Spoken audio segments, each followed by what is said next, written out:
Bueno, muchachos, buen día. Vamos a iniciar con la clase del día de hoy.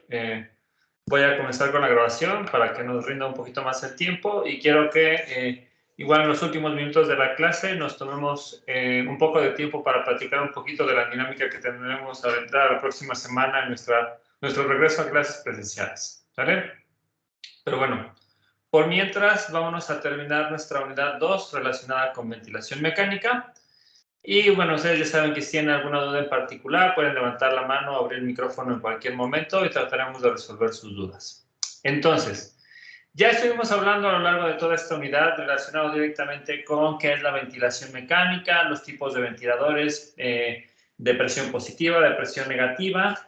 Con los de presión positiva, cuáles son las variables importantes, modos de ventilación, parámetros ventilatorios. Y entonces, en este caso, digamos que hemos visto de manera general y de manera muy breve el funcionamiento básico de los ventiladores, ¿sale? Entonces, para concluir esta segunda unidad, me gustaría compartirles unas reglas de ventilación que en su momento a mí, cuando estaba trabajando en una empresa de mantenimiento de equipos, pues durante una capacitación de mantenimiento de ventiladores me mostraron y me parece que son reglas muy sencillas que permiten también recordar mucha de la información relevante que hemos visto a lo largo de esta unidad, ¿sale? Entonces son 8 reglas básicas de la ventilación que nos van a ayudar a resumir de manera muy compacta todo el contenido que hemos visto directamente en esta unidad, ¿sale?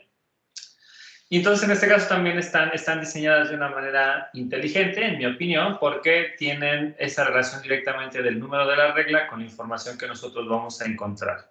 Entonces, la primera regla es directamente la definición. La definición de lo que es la ventilación de un ventilador es que este es un aparato electrónico y neumático que controla el ingreso y la salida de gas en las vías aéreas de un paciente, ¿sale? Esta es la funcionalidad que tienen todos los ventiladores y lo podemos tomar directamente como su definición, ¿sale? En términos generales, vamos a considerar que es este equipo que va a controlar directamente el ingreso y la salida de aire o de gas directamente de mi paciente, ¿sale?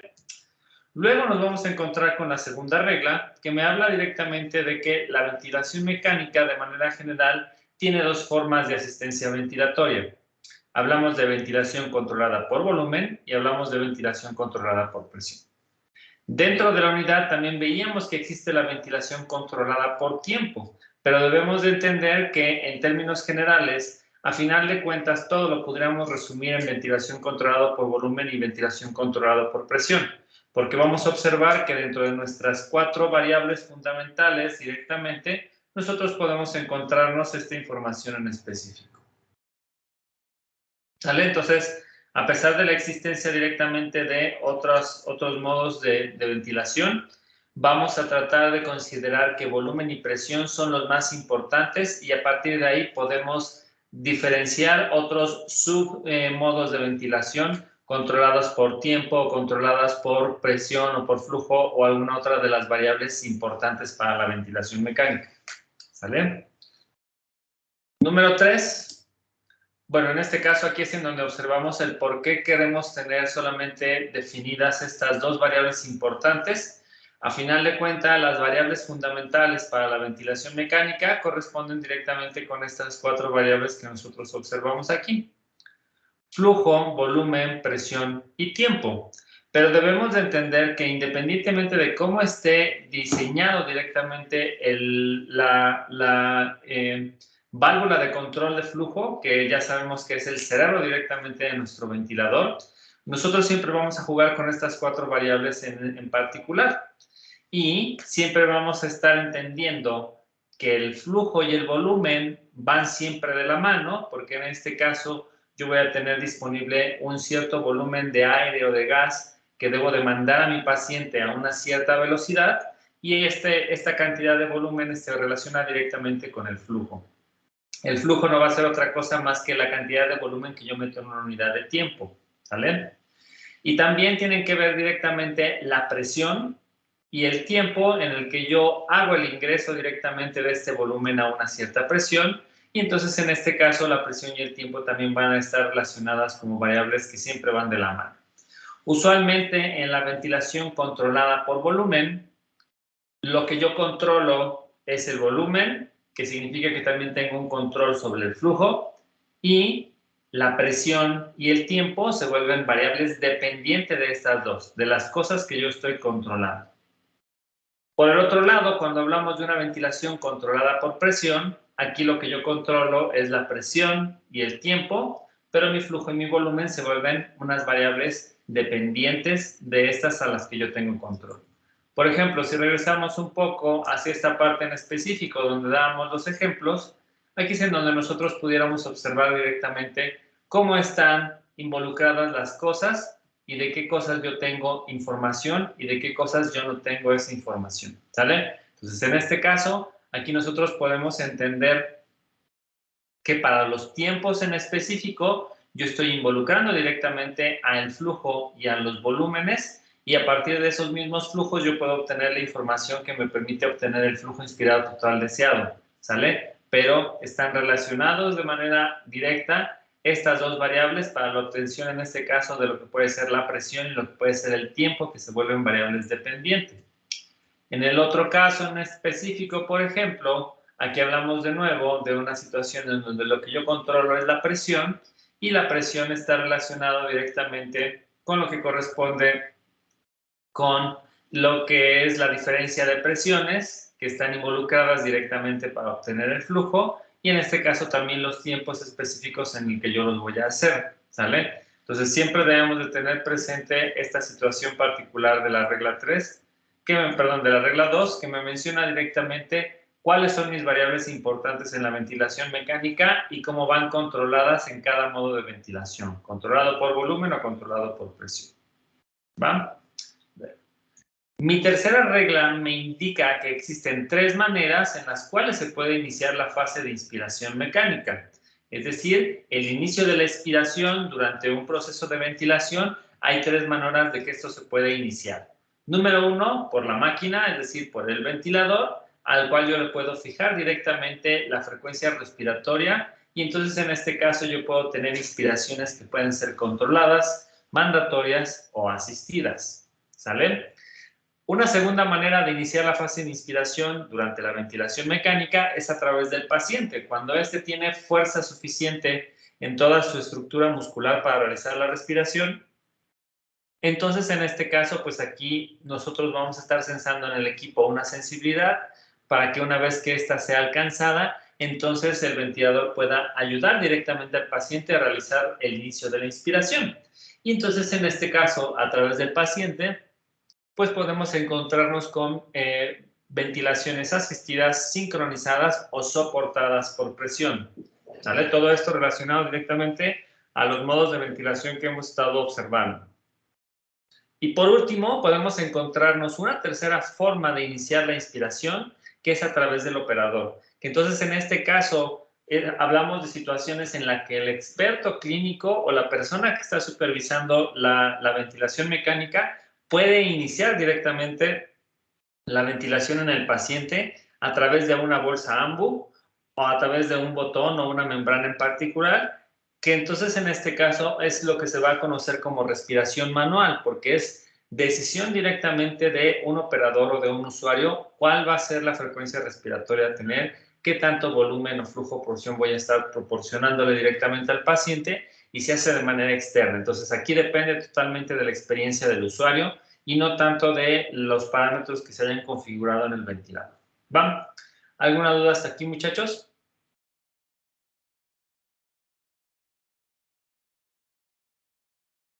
Perfecto. Luego, la cuarta regla me indica que existen 4 formas en las cuales yo puedo terminar la fase de inspiración mecánica, dependiendo directamente de la variable de ciclado. Entonces, en este caso, vamos a encontrar que la forma de terminar la inspiración puede ser en una ventilación ciclada por volumen o un término de la fase inspiratoria volumétrico, en donde ya sabemos que cuando se llega a un volumen corriente programado por el operador, en ese momento se corta la fase de inspiración y le permite al paciente realizar la expiración. Recordando que la fase inspiratoria es un fenómeno activo y la expiratoria es un fenómeno pasivo. Voy a tener obviamente una forma de determinar la inspiración validada a través de la presión, es decir, que cuando se alcanza un nivel de presión inspiratoria programado por el operador, en ese momento es cuando yo termino mi fase inspiratoria, y las otras obviamente corresponderán con el tiempo y con el flujo, que de nuevo me relacionan mis 4 variables fundamentales para la ventilación mecánica.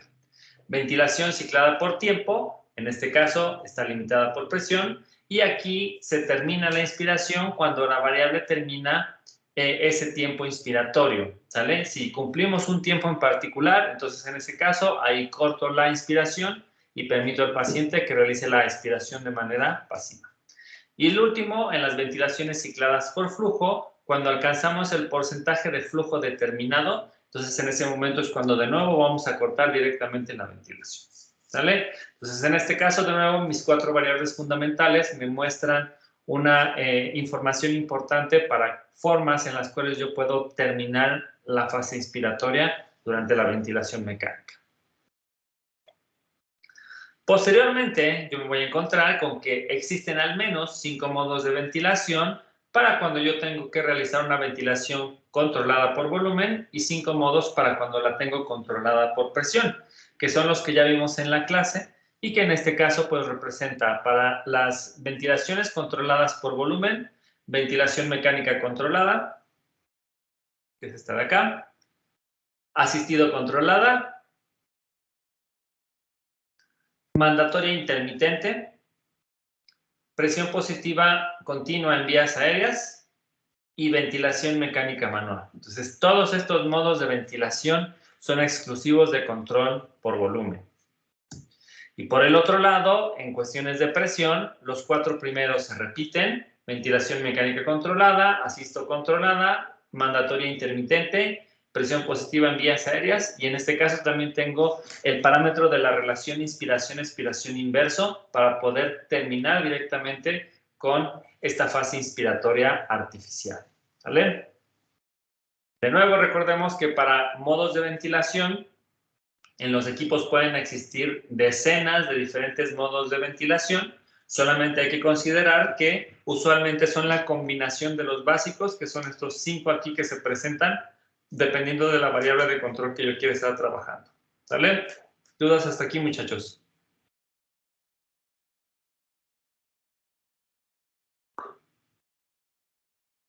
Perfecto. Entonces, mi sexta regla me dice que existen 6 tipos de respiraciones en la ventilación mecánica, es decir, que hay 6 formas distintas con las cuales el paciente puede interactuar directamente con el ventilador. Vamos a tener que existen respiraciones controladas, obviamente iniciadas totalmente por parte del equipo, asistidas, en donde son iniciadas directamente por el equipo, pero que se sincronizan con el esfuerzo por parte del paciente, sincronizadas o sincrónicas, que básicamente son aquellas respiraciones en donde el paciente requiere todavía de apoyo en el momento en el que se cansa de hacer la respiración por sí mismo, y entonces en este caso el equipo se tiene que sincronizar directamente con la frecuencia respiratoria del paciente. Podemos tener respiraciones espontáneas, situaciones que no están contempladas directamente en el paso por el circuito de paciente de todo este gas que estamos mandando a mi paciente. Puede sucederle hipo al paciente, o tiene un movimiento, o tiene alguna otra situación que no estaba contemplada. Y entonces en este caso es bastante común en hombres que se presenta también esta respiración espontánea. ¿Sale? Vamos a encontrarnos también que vamos a tener respiraciones soportadas por presión, que en este caso ya sabemos que es alguno de los modos de ventilación con los cuales nosotros metemos una presión positiva para tener un mejor reclutamiento alveolar y que sea más sencillo el flujo de aire a través del cuerpo cuando mantenemos esta presión positiva. Y vamos a tener suspiros, que los suspiros de nuevo son eventos en donde no se tiene este comportamiento de ingreso de aire y exhalación de aire que sucede durante la respiración normal, durante el ciclo ventilatorio, sino que simplemente es una forma en la cual nosotros metemos rápidamente más aire al cuerpo, pero que no lo hacemos de manera continua, sino que es una situación que se da de manera esporádica. Entonces, estas 6 formas de respiración siempre van a estar presentes en la ventilación mecánica, Y aquí en este punto en particular, pues es importante cerciorarse de que el ventilador es capaz de atender ante estos 6 tipos de respiraciones en específico. ¿Ok? Doctor. Sí, adelante, Ana. Gracias. No me quedó claro cuál es la diferencia entre la asistida y la sincrónica, porque, bueno, los dos del equipo se sincroniza con el paciente, ¿no? No necesariamente. En las asistidas, el paciente todavía tiene poca fuerza en sus músculos para realizar la respiración. Entonces, en este caso, el paciente hace un intento, que es lo que a lo mejor podemos observar directamente como si tuviéramos un pequeño suspiro. Déjame ver si lo podemos representar mejor en el mini pizarrón.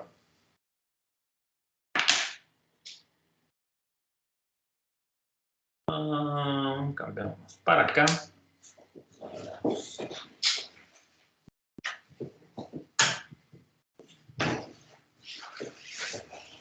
Así.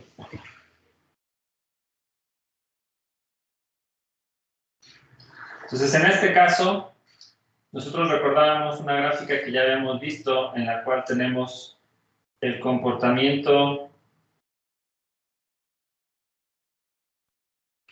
cuando tengo que el ventilador controla absolutamente todo. Y hay ocasiones en las cuales el paciente hace un intento de inspiración antes de llegar al ingreso directamente de aire. Entonces, estas partes negativas son los intentos del paciente por realizar la respiración. Déjame ver, para que no se vean tan feos los dibujos, déjame mejor me regreso directamente a esa diapositiva que era relativamente fácil de entender. Esta, mira.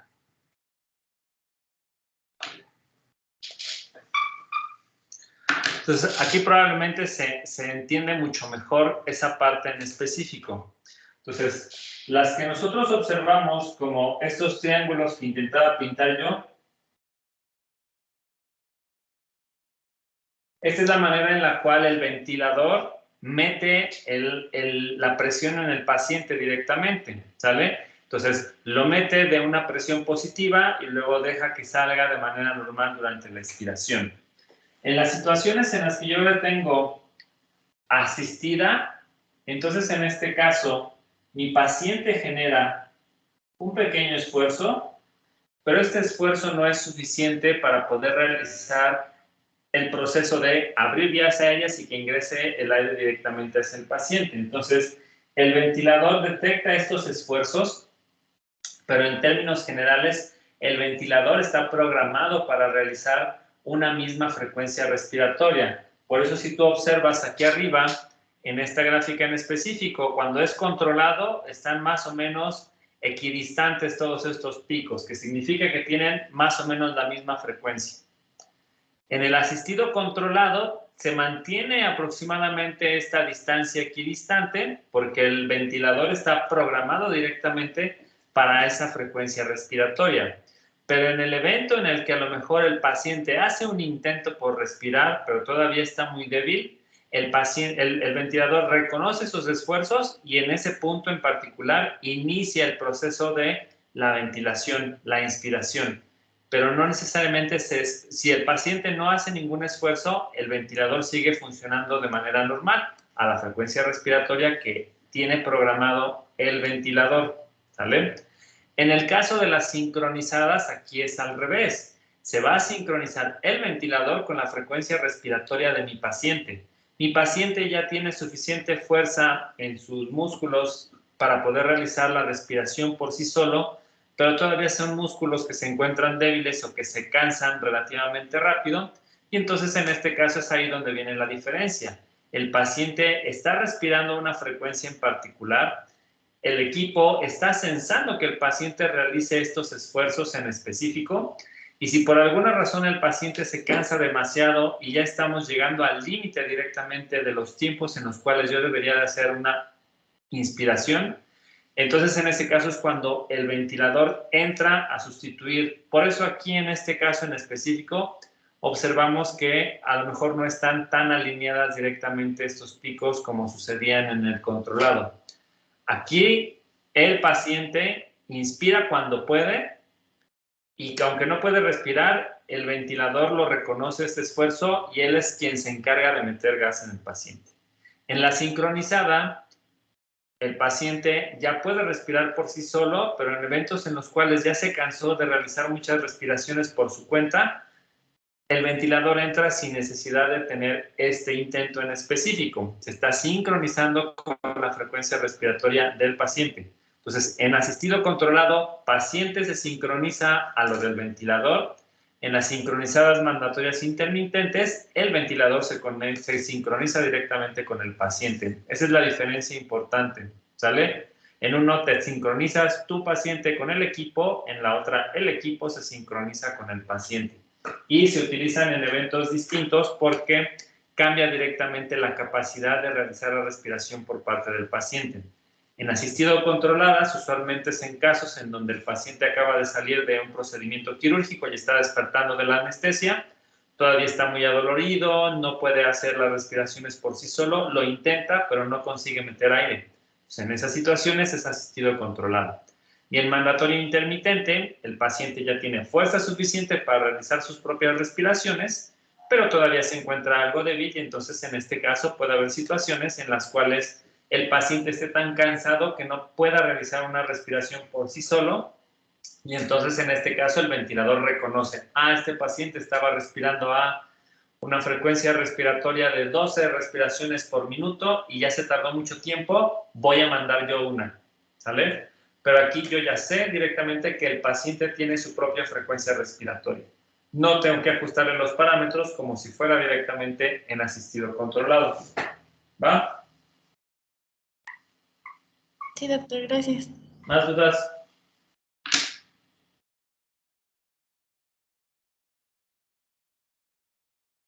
Perfecto.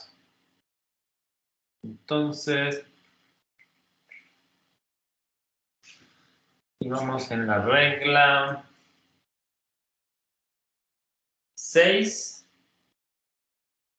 que en este caso me habla de los tipos de respiraciones existentes en la ventilación mecánica. En el 7 yo me voy a encontrar que existen al menos 7 presiones asociadas a la ventilación mecánica, que en este caso corresponde con el pico de presión inspiratorio, que es un parámetro importante ventilatorio que define el usuario, qué tan fuerte yo le voy a meter este volumen de gas a mi paciente. El PIP, que es la presión positiva al final de la expiración, que en este caso ya sabemos que es este offset que me permite tener el reclutamiento alveolar. Tenemos la presión de meseta, que está relacionado también con la funcionalidad alveolar, es decir, qué presión máxima yo quiero mandar directamente a vías aéreas de mi paciente para asegurar que no tenga un barotrauma en específico. Y entonces en este caso me conviene mejor mantener una presión de meseta, una presión constante que me permita tener este flujo dentro del cuerpo, abriendo vías aéreas, pero sin llegar a lastimarlas porque tengo una presión limitada en una meseta en particular. ¿Vale? La presión media o MAP, que es la presión en vías aéreas proximales. Entonces, en este caso también saber cuál es el valor de la presión media que existe en todo el proceso de la ventilación mecánica es importante y una buena aproximación es a través de la presión media. El CPAP, que es la presión continua positiva en vías aéreas, que ya sabemos también que es para que sea mucho más sencillo poder meter aire directamente al paciente si mantenemos esa presión positiva.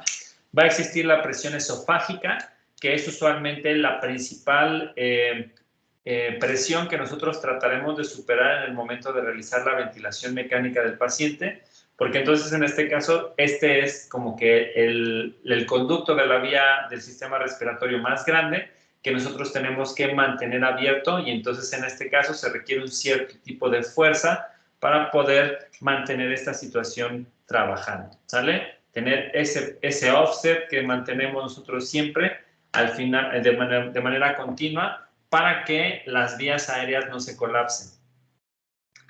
Y entonces en este caso la esofágica pues sí es el punto de inicio porque usualmente podemos tener cánulas o podemos tener una mascarilla completa, pero el punto de ingreso para que este aire fluya a través del cuerpo del paciente es poder abrir el esófago, ¿sale?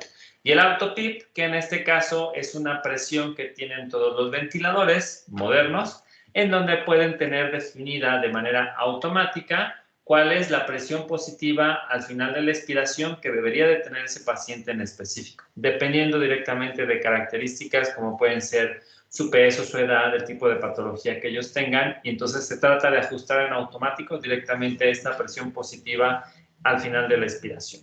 ¿Vale? Y por último, la última regla básica de ventilación es que existen al menos 8 alarmas en un ventilador mecánico que están destinadas a proteger tanto al paciente como para garantizar el funcionamiento adecuado del ventilador, y en este caso las pudiéramos agrupar en 4 y 4. En términos generales, alarmas para el paciente que deben de estar incluidas en el ventilador, hablamos de la frecuencia respiratoria, el del volumen minuto o volumen corriente, el de la presión inspiratoria y el de la presión positiva al final de la expiración o PIP. Eso relacionado directamente con el paciente. Entonces, eso significa que yo le puedo programar a mi ventilador una terapia ventilatoria controlada por volumen, en la cual yo voy a estar suministrando 16 respiraciones en un minuto y voy a meter un volumen corriente de 600 mililitros. Entonces, en este caso, para esa combinación de parámetros, a lo mejor puedo tener una presión inspiratoria muy alta y esto no va a funcionar directamente para el paciente. Entonces, en este caso, aquí debemos de entender que estas son variables que afectan directamente al paciente y en situaciones en las cuales se presenta una falla, particularmente aquí, pues estaremos hablando de que debe de sonar una alarma, y esa alarma está relacionada directamente con que el paciente está teniendo una mala terapia ventilatoria. Y las otras 4 básicas son cosas que deberían de sonar si el ventilador llega a fallar. Como número 1, que tengamos un ventilador inoperante, ¿vale? Ese dispositivo en particular no prendió en ese momento y no es recomendable que se use por un procedimiento quirúrgico. De ahí la importancia de que en muchas ocasiones quienes hacen servicio social en hospitales o en clínicas, muy probablemente la primera actividad que les digan en la mañana es pasa a los quirófanos a checar que todo esté funcionando de la mejor manera. Para que entonces en este caso pues sí se tenga una menor intervención directa del departamento de biomédica o el personal de biomédica de esa clínica o hospital. ¿Sale? Pero entonces en este caso en específico, pues sí debemos de tener bien claro esta parte de que puede haber alarmas para cuando el ventilador no está funcionando de manera adecuada, ventilador inoperante, cuando tenemos un suministro de gas bajo, es decir, que a lo mejor ya no tenemos suficiente oxígeno en el tanque o en las tomas murales de donde yo tomo esta materia prima. Me puede estar hablando directamente del valor de la relación inspiración-expiración que queramos que tenga mi terapia ventilatoria, y también en situaciones en las cuales ya se presenta una batería baja del dispositivo. En esas situaciones en particular, pues podemos estar hablando de que debe de sonar una alarma para mostrarle al usuario que o que se tiene que cambiar la batería o que el equipo se tiene que mantener siempre conectado a la línea en un lugar en donde se encuentra un regulador de voltaje, por ejemplo. ¿Vale? Y de esta manera, pues podemos concluir estas reglas básicas de la ventilación. ¿Dudas hasta aquí, muchachos?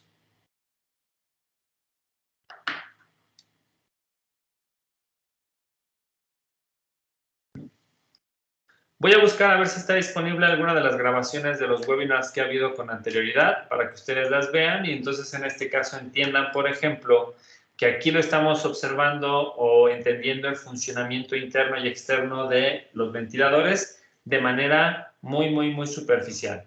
Ya cuando uno se acerca a estos webinars o pláticas muy especializadas en donde se presentan modelos nuevos de ventiladores o se presenta tecnología nueva, o simplemente nosotros necesitamos actualizar directamente la tecnología presente, entonces en este caso, en estas pláticas, pues sí van a hablar de otras cosas muy particulares de esa marca en particular.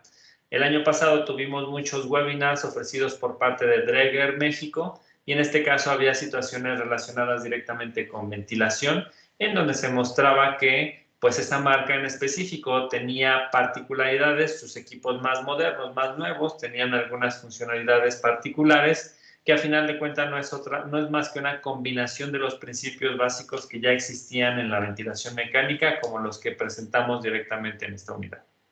¿Vale? ¿Alguna duda hasta aquí, muchachos? Bueno. Con eso concluiríamos la unidad 2. Entonces ya vimos las 2 unidades que corresponderían para nuestro primer parcial. Y como ya habíamos mencionado, en este caso el primer parcial va a estar destinado para el día, yo creo que lo vamos a manejar el lunes 7 de marzo o el miércoles 9 de marzo. Entonces, como siempre me gusta darles opciones de que ustedes solitos echen la soga al cuello. Somos 30, ya tenemos mayoría.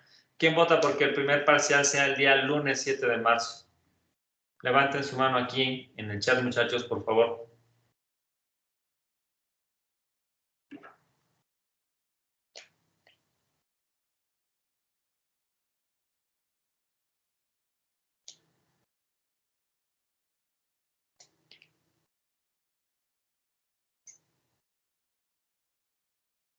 Bueno, tenemos un total de 9 manos levantadas, 10 manos levantadas. 11, 12, 11 o 12. Por favor, muchachos, dejen su mano levantada para poder hacer la cuenta final y ya decidamos.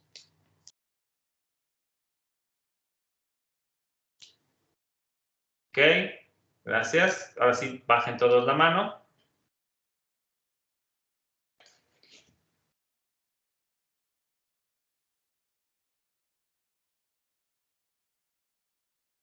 Todos, mano abajo. O Victoria y Roberto, la mano arriba, por favor.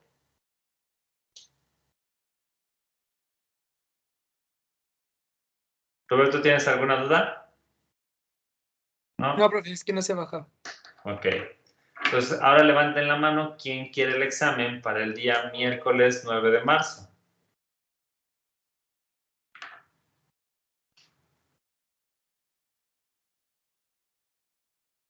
Y déjenla arriba nomás para asegurarnos que todos los demás sí también ya la tienen levantada.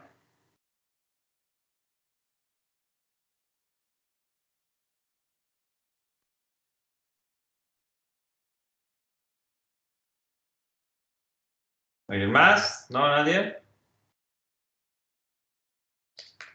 Bueno, ahí hay varios que no levantaban la mano en ningún lugar. Supongo que no quieren examen, pero entonces en este caso, pues, aquí gana la mayoría y establecemos que el primer parcial lo vamos a tener de manera presencial el día lunes 7 de marzo. ¿Sale?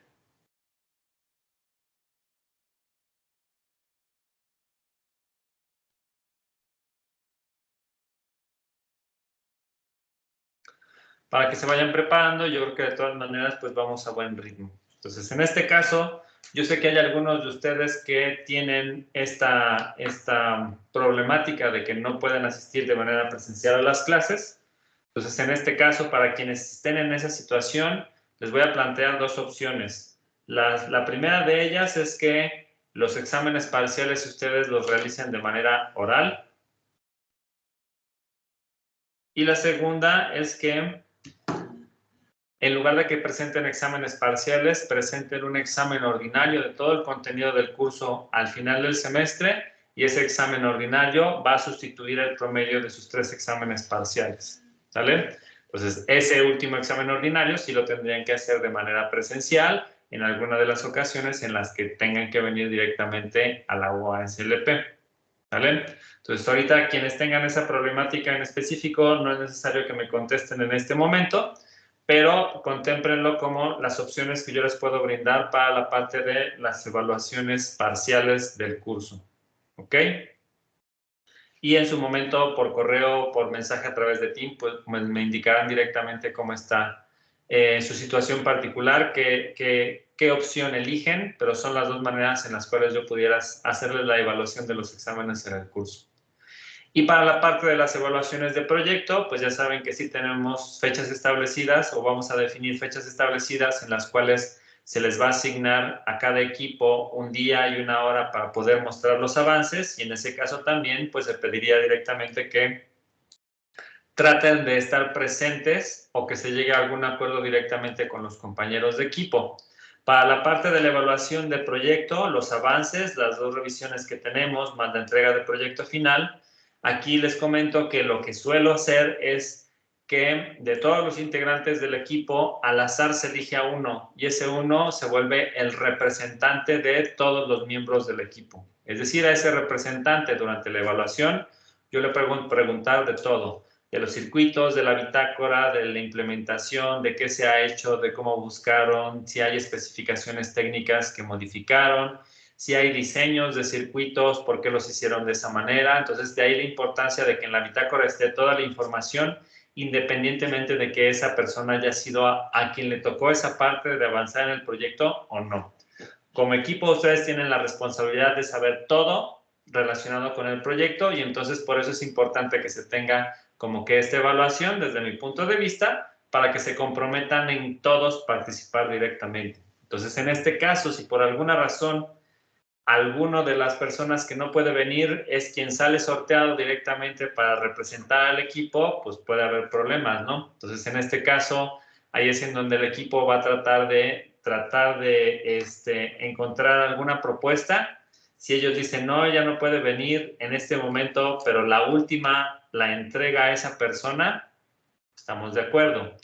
Si me dicen, no, sí, se la perdonamos y que ella nunca sea quien haga la representación del equipo en particular, si todo el equipo está de acuerdo, pues yo no tendré ningún inconveniente, pero entonces en este caso, pues sí trataré de preguntar directamente a esa persona que está ausente cuáles son las cosas que hizo durante el proyecto y cómo se está involucrando directamente en el trabajo de equipo, ¿va? Entonces, mucho cuidado con esa parte, muchachos, ¿ok? No sé si alguien tenga alguna duda en particular respecto de esta parte de la evaluación.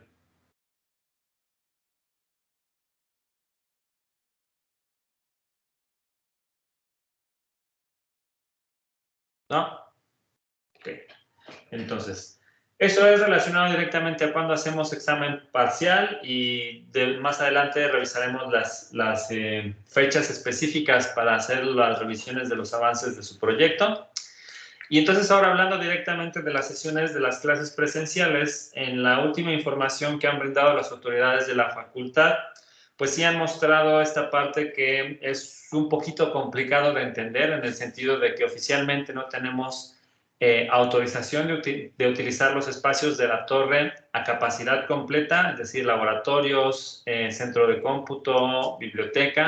En teoría no se pueden utilizar porque no hay permiso por parte de Protección Civil para que esté a capacidad completa todos los espacios.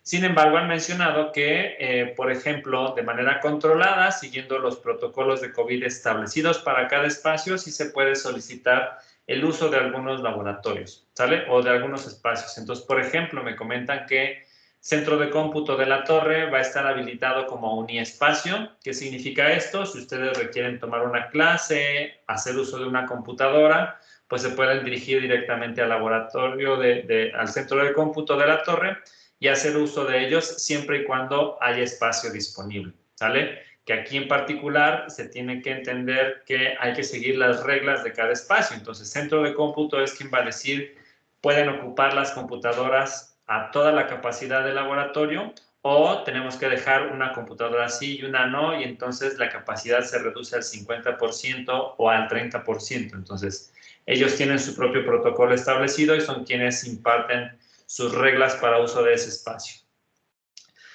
La biblioteca también menciona que va a tener un horario de funcionamiento, me parece que de 8 a 8, y que entonces en este caso también ustedes pudieran hacer uso de las instalaciones de la biblioteca bajo las restricciones que imponga la gente directamente de la Biblioteca de Facultad de Ciencias en términos de cuánto es el cupo, cuántas personas puede haber directamente en el laboratorio, si es necesario salir en algún momento para que haya espacios de oportunidad de que se ventilen las áreas, etcétera, etcétera.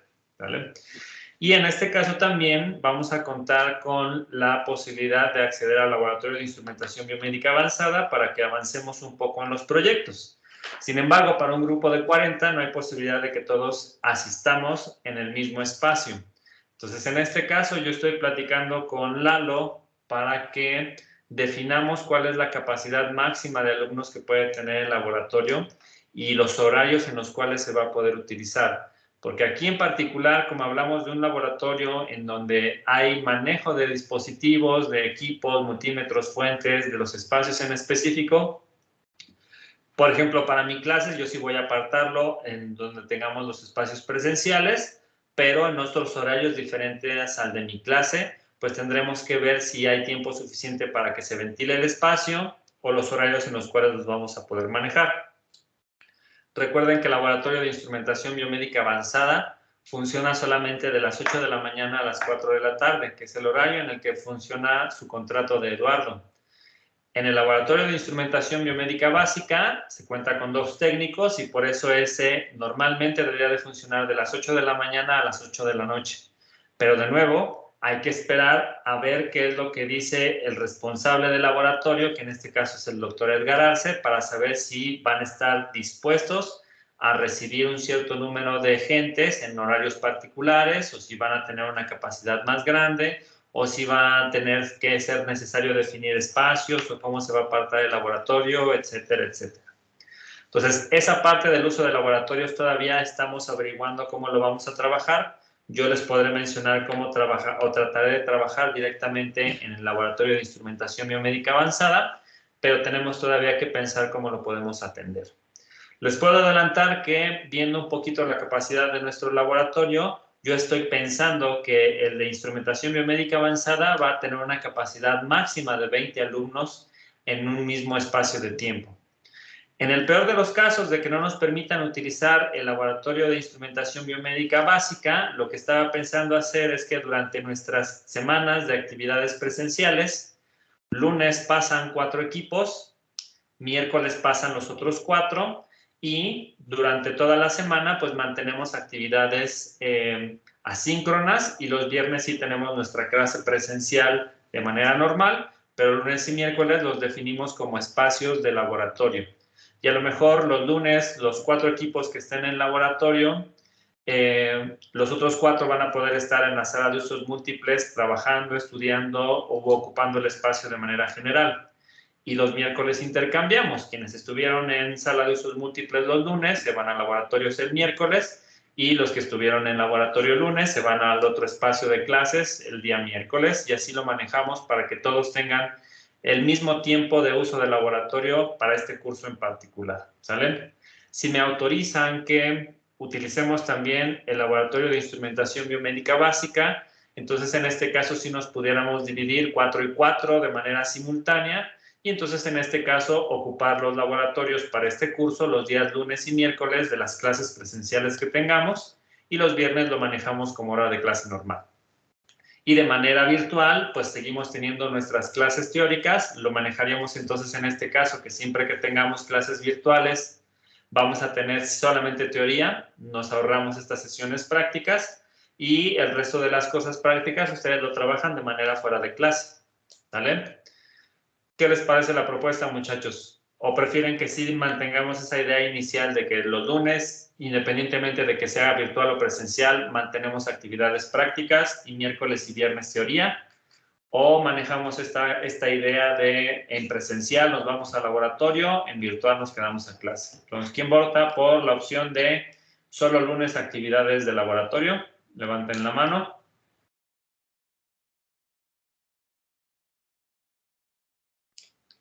¿Quién vota por que mantengamos actividades de laboratorio en las semanas que tengamos clases presenciales lunes y miércoles?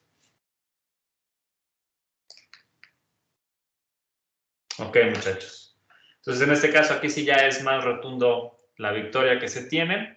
Entonces, vamos a manejarlo de esa manera y permítanme la próxima semana ver con la gente del Laboratorio de Instrumentación Biomédica Básica si vamos a tener acceso directamente al laboratorio para poder tener las sesiones síncronas, 4 en un laboratorio, 4 en el otro, o si solo contaremos con el espacio del Laboratorio de Instrumentación Biomédica Avanzada. ¿Sale?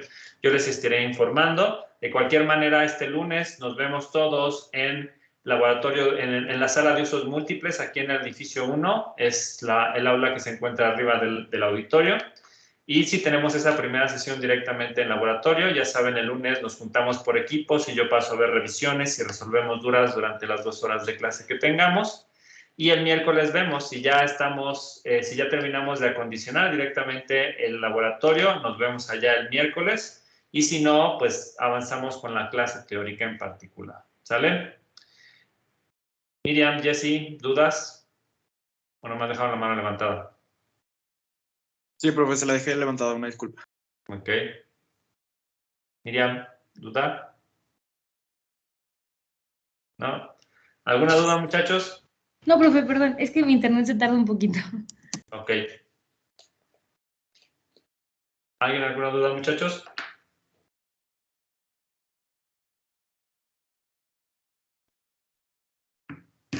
Bueno, pues si no hay dudas, entonces sería todo por el día de hoy. Perdón, ¿alguien tiene alguna duda? Sí, yo. Adelante. ¿En qué áreas de uso común vamos a poder estar?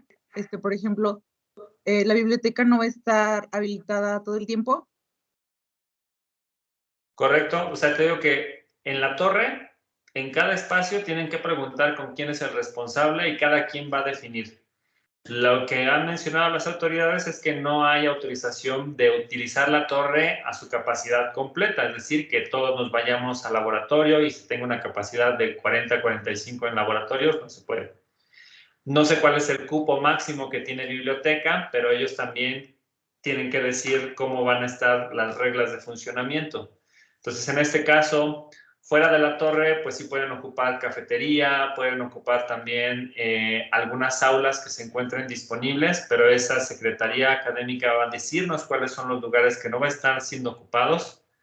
Áreas libres, las bancas, las canchas que se encuentran disponibles en Facultad de Ciencia, la techada del edificio 1 y la no techada que se encuentra en el estacionamiento van a poder ser utilizadas por ustedes, pero en el resto de los espacios se tiene que preguntar directamente con los responsables o acercarse en ese momento al espacio y checar si hay algún espacio en donde puedan trabajar, que sería prácticamente centro de cómputo de la torre y biblioteca de la torre. ¿Vale? Ok, gracias. ¿Alguna otra duda, muchachos? Profe. Sí. De mera casualidad, ¿no sabrá si en el edificio de el que está atrás, de física, Ajá. en ese hay áreas también de uso común? Así No lo sé. Tienen que preguntar porque ahí, en realidad, por ejemplo, como no se puede hacer uso de la torre, en realidad las carreras con menos matrícula se van a ir a tener clases presenciales todas las semanas en el Instituto de Física. Entonces, licenciatura en física, ingeniería física, matemática educativa, LAEC, matemáticas aplicadas, todos ellos van a tener clases en el Instituto de Física de aquí de Pedregal. Entonces, muy probablemente los espacios de uso común van a ser ocupados por estas carreras, pero a nosotros no nos han informado. Han informado de cuáles son los lugares que van a ser como salones, pero no han establecido nada respecto de espacios de uso común. Entonces, yo pregunto esta duda directamente en Secretaría Académica y también en Dirección, y también a lo mejor solicitar que esos espacios pues sean comunicados directamente a los alumnos para que ustedes sepan en dónde pueden estar permaneciendo dentro de la facultad, ¿vale? Pero de momento no hay nada. Entonces, todo ese tipo de detalles en esta primera semana, que seguramente va a ser un caos, es para que entendamos directamente eso, muchachos. Si no tienen espacios donde trabajar, se soliciten. Si hay dificultades con la conexión a internet, con el acceso, si se vuelve un cuello de botella los filtros para el ingreso a la universidad, todo ese tipo de cosas vamos a necesitar directamente que ustedes lo reporten para que lo transmitamos a las autoridades, ¿sale? Para que tengamos, en la medida de lo posible, una forma rápida en la rehabilitación de actividades presenciales en la universidad, en este caso en la facultad, perdón. ¿Va? Va, gracias. Bueno, muchachos, ¿alguna otra duda? Profe, ¿el filtro COVID va a estar en el edificio, en la torre? Se supone que va a haber diferentes filtros. Entonces, al momento hemos preguntado y parece que solamente se va a mantener el acceso que se encuentra por la puerta del estacionamiento. Entonces, no sé si vayan a colocar un filtro directamente en la caseta de vigilancia o si solamente se mantendrá el filtro que tenemos actualmente que se encuentra al ingreso de la torre y de ahí se hace la distribución de alumnos. Pensaríamos que debe de haber un filtro también en el edificio 1, pero no nos han informado exactamente si sí se va a colocar y dónde se va a colocar. Pero se supone que dentro de las instrucciones, si por ejemplo nosotros como profesores observamos que alguien en la clase está tosiendo o estornuda o tiene alguna sintomatología que pudiera ser complicada, tenemos las facultades de pedirles que vayan al filtro a checarse, y en este caso, pues tendrían que decirnos dónde se encuentran esos filtros para poder solicitarles que ustedes vayan, pero no han dicho nada al respecto. De momento pensamos que al menos el lunes solamente va a haber uno, que es el acceso por el estacionamiento, y en la semana pues ya nos irán indicando dónde se encuentran los demás. ¿Vale? Ok, gracias. ¿Alguien más tiene una duda?